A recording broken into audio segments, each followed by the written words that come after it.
Good morning friends, welcome to Madhuri's life. তোমরা সবাই কেমন আছো?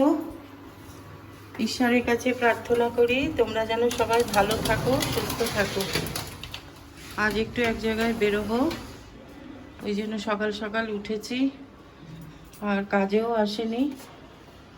দেখছি টবে মাটি রয়েছে, এই জল রয়েছে, ওই জন্য আজকে আর জল দেব না।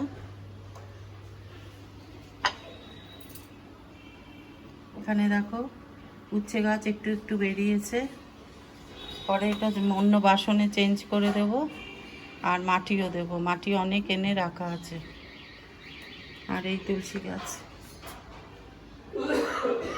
সবাই বলছে একটু করে বালি দিতে হয় নাকি, বালি মাটির সাথে মিশিয়ে দিতে হয়, তাহলে গাছ ভালো হয়।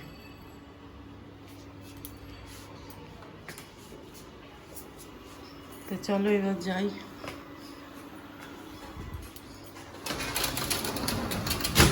এবার রান্নাঘরে যাব। হাজব্যান্ড কি বাজার করে এনেছে দেখো, পালং শাক কতগুলো নিয়ে এসেছে, এর ভেতরে আছে, বাইরে আছে ফুলকপি, পেঁয়াজকলি, উচ্ছে, টমেটো, কড়াইশুঁটি, আবার উচ্ছে পেকেও যাচ্ছে। কোনটা করব কি করব বুঝতে পারছি না। গাজর এনেছে, আর এর ভেতরে টমেটো আছে। দেখি একটা পালং শাক তো করতে হবে আজকে, আর উচ্ছে করব, তারপর কি করব দেখছি।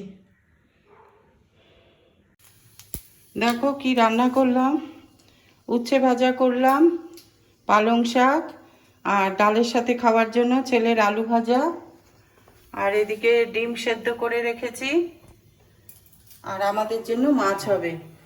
এখন ডালটা সোমবার দেব।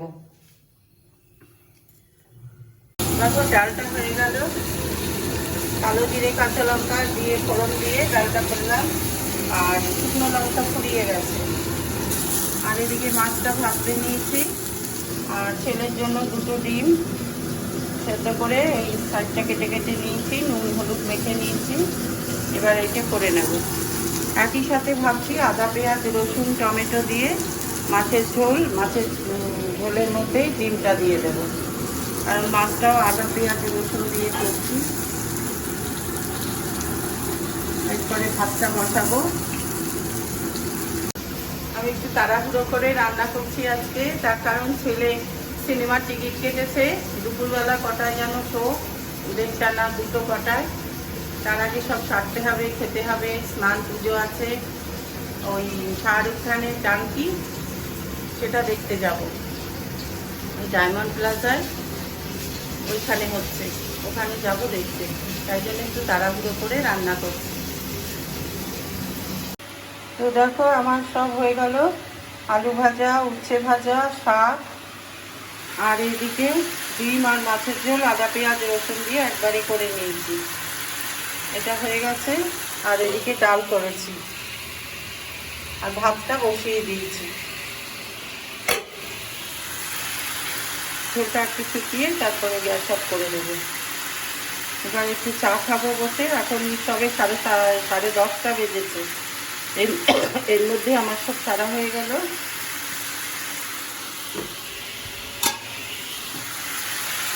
আজ আবার কাজে আসেনি তো সকালে, তাই বাসনগুলো সব মেজেছি সকালবেলা। এখন ঘরটা একটু পুছবো, 3টে তলায় মুছতে পারবো না, শুধু ঠাকুর ঘরটা মুছবো, আর বাকি বাড়িটা ঝাঁপ দিয়ে রেখে দেবো। হয়ে গেছে, গ্যাস অফ করে দিলাম। আর ওইদিকে দেখো ভাত বসিয়ে দিয়েছি। আমাদের খাওয়া দাওয়া হয়ে গেছে, এখন রেডি হয়ে নিয়েছি। সিনেমাটা শুরু 2:40-এ, এখন 1:40। এখন আমরা বেরোবো, এই বেরোতে বেরোতে আরও 5 মিনিট ধরো, হয় বাসে যাব, নাহলে এখান থেকে সোজা টোটোয় চলে যাব। সবাই বলছে সিনেমাটা খুব ভালো হয়েছে, তাই জন্য ছেলে টিকিট কাটলো। আবার আমি ঘুরে এসে তোমাদের সঙ্গে কথা বলবো।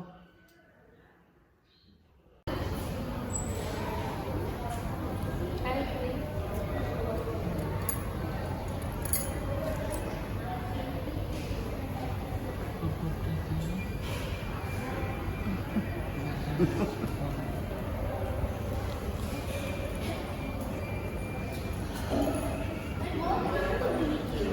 4 নম্বর গেটটা আমাদের, ওখানে এই সিনেমাটা হচ্ছে। এখনো 10 মিনিট বাকি, তাই বাইরে বসে আছি। 10 মিনিট বাদে গেট খুলবে, তারপর ঢুকতে পারবো। কালকে ব্লগটা শেষ করা হয়নি। কালকে ফেরার সময় খুব ঠান্ডা লেগে গেছিলো, আবার সেই গা হাত পায়ে প্রচণ্ড ব্যথা, জ্বর, আবার রাত্রিরে বাইরে যে খেয়েছি। এখন সকালবেলা ব্লগটা শেষ করতে আসলাম। কালকে যে সিনেমাটা দেখতে গেছিলাম, ডঙ্কি পাস দিয়ে যারা যেসব মানুষেরা যাতায়াত করে, মানে বিদেশে যাওয়ার চেষ্টা করে, তারা কতটা সফল হয় এবং গিয়ে, এটা সত্যি ঘটনার ওপরেই বানানো, কতটা সফল হয় এবং সফল হলেও বিদেশ গিয়ে তারা কি কাজ করে। সবাই তো সাকসেসফুল হয় না, যারা বেশিরভাগই হয় না, বিদেশ গিয়ে তারা কি কাজ করে এবং এই সব নিয়েই গল্পটা। আমাদের তো খুবই ভালো লেগেছে সিনেমাটা। তোমরা যারা যারা দেখোনি দেখতে পারো, তোমাদেরও আশা করি ভালো লাগবে। আর ব্লগটা এখন আমি এখানেই শেষ করছি। তোমরা ভালো থেকো, সুস্থ থেকো। আর কালকের ব্লগটা যদি কিছু ভালো লেগে থাকে তাহলে প্লিজ একটা লাইক দিও, শেয়ার করো, আর চ্যানেলটাকে সাবস্ক্রাইব করে দিও যারা নতুন। আর হ্যাঁ, আর কমেন্ট করে জানিও যে তোমরা যারা যারা দেখেছো তাদের সিনেমাটা কেমন লেগেছে। আজ তাহলে আসি, টাটা।